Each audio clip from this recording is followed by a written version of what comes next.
presented by Goswami Films। अरे देखा अरे शादी होते है इतना बता जाइए।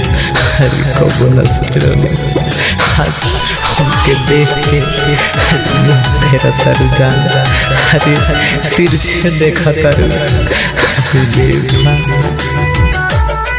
ताकेलू तिरछी नजर से बोलेलू ना अपना लभर से।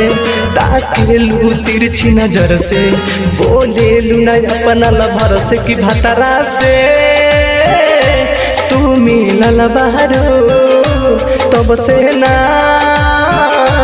तू बोलत बारो कि भतरा से तू मिलल बारो तब से ना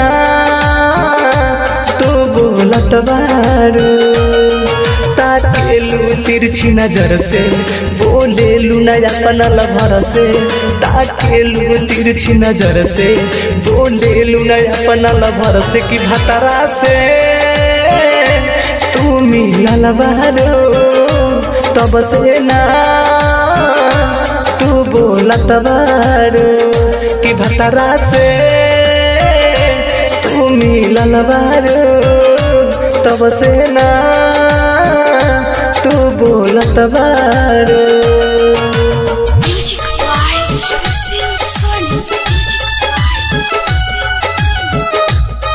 Presented by Unique Films।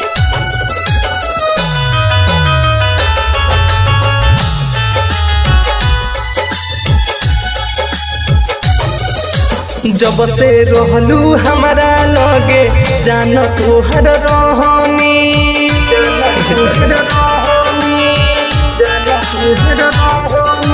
जब से रहलू हमारा लगे जान हम रहनी।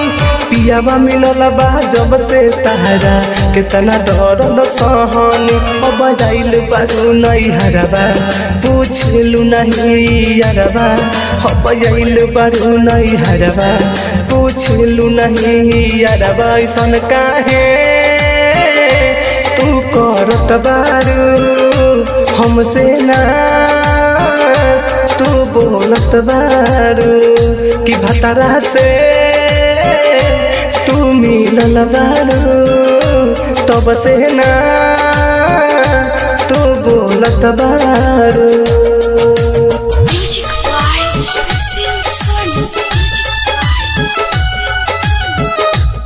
Presented by Unique Films।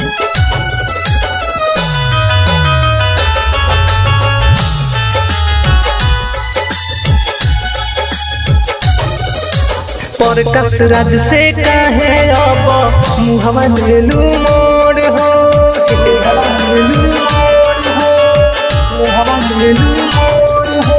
Prakash Raj से काहे अब मुहवा लेलू मोड़ हो। रहे का मजबूरी तहार दिहलू हमके छोड़ हो। राइट हो दीपक दीवाना मारता लोगवा ताना।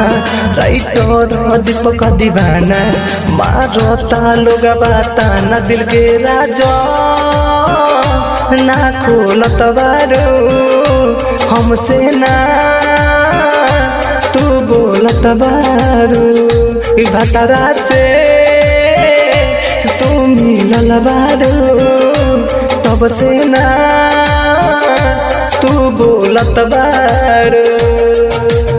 Bombay digital recording studio Chhapra.